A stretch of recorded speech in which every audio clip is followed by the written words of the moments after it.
in that. Are you a responsible person that can be that an somebody elder? Will listen to. Right.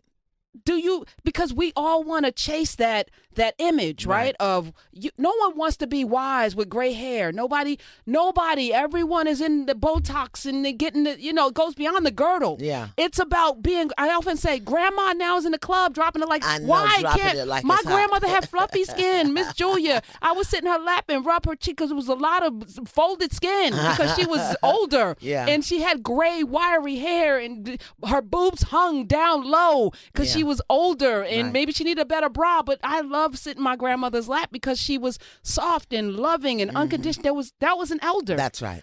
Grandma now is in the club. I know. 50 years old. You don't want to be old, and it's okay, isn't it? Should it? Well, you know what? I'm you're not in the club. Right, I'm not in the club. You're fly. But I take my role as an elder very seriously. I really do. And for me, once I cross 62, that's when I'm moving into wise womanhood. I'm moving into eldership. And I take it seriously. The one thing I've always taken seriously as a black woman is the fact that my grandmother, half Native American, half Blackfoot, she scrubbed and washed people's floors and toilets so me and my brother could eat. So I'm real clear that when I open my mouth, I'm either going to disgrace or honor Rissy Harris, who washed the white man's floor and toilet and made shrimp salad for his dog. So I'm real careful that my mother, who went to work on the Pennsylvania Railroad when she was 13 years old and worked there until she was 32 when she was having me and discovered that she had leukemia and breast cancer. And the Pennsylvania Railroad, because she was a porter, they fired her and she had no health coverage. So in the Black People Hospital in the year I was born, she decided that she wasn't going to surrender her breast to butchering, which it was back then. There was no chemotherapy for black people. And she surrendered her life to breast cancer rather than be butchered and mutilated because she was black. When I open my mouth, I'm speaking for Sahara Elizabeth Jefferson. I'm not going to disgrace my mama. You understand, the way she was disgraced, even my father.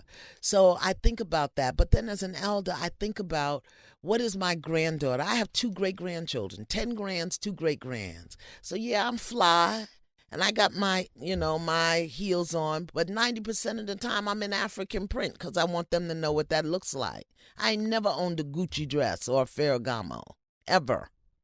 And when I go to the NAACP Image Awards or the Essence Music Festival, some black woman in some city in this country has made my clothes.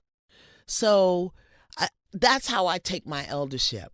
What comes out of my mouth is going to pierce somebody's heart. I need them to look at me the way we looked at Dr. Maya.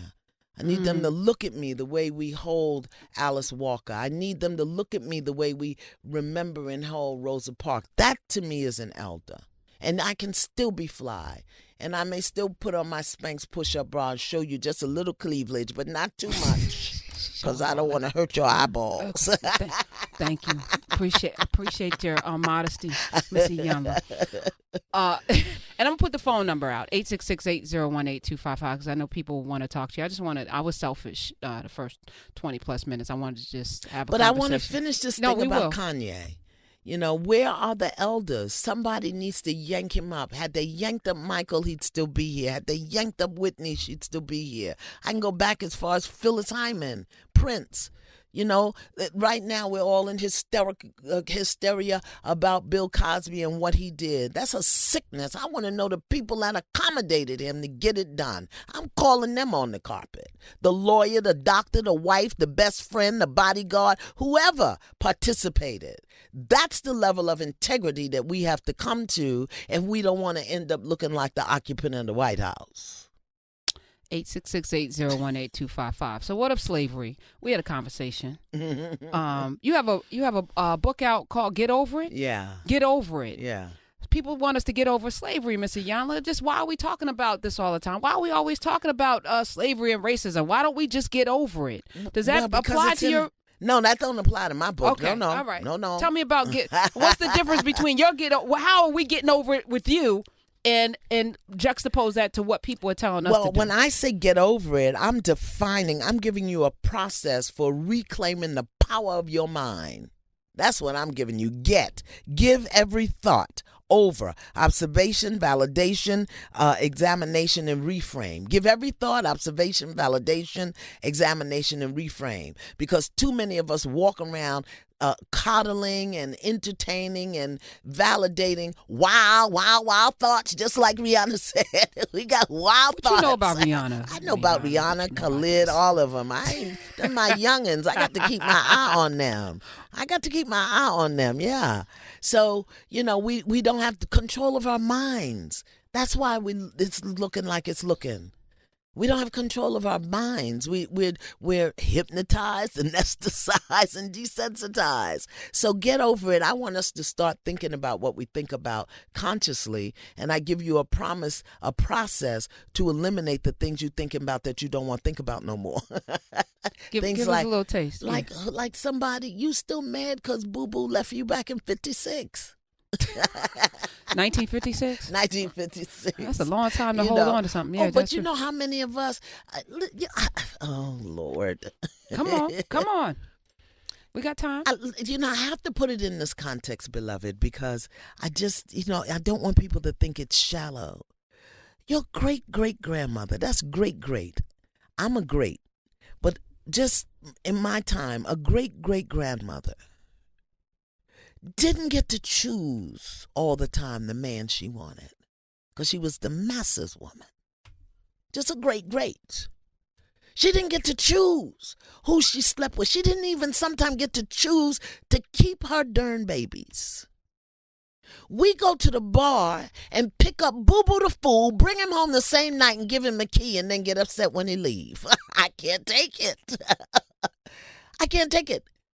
So we got to start thinking different and really understand the sacrifice that we come from, the legacy that we come from. Not feel bad about it, not just be mad about it, but understand where we are. And then, as Dr. Daim Akbar says, elevate the history so that we can use the lessons in our lives today. What are we using from that time? What does it take for a woman to be raped and violated, to have her children stolen, and then still to get up and honor and respect herself? And even if she doesn't know how to do that, to just keep putting one foot in front of the other. We find out that the man we brought home from the bar has a wife, and we're ready to slash her throat and take antidepressants. What the hell? Oh, that's a bad word. Well, hell is a bad condition. Okay, it's a bad place to be. That's right. Nothing wrong with the word. Oh,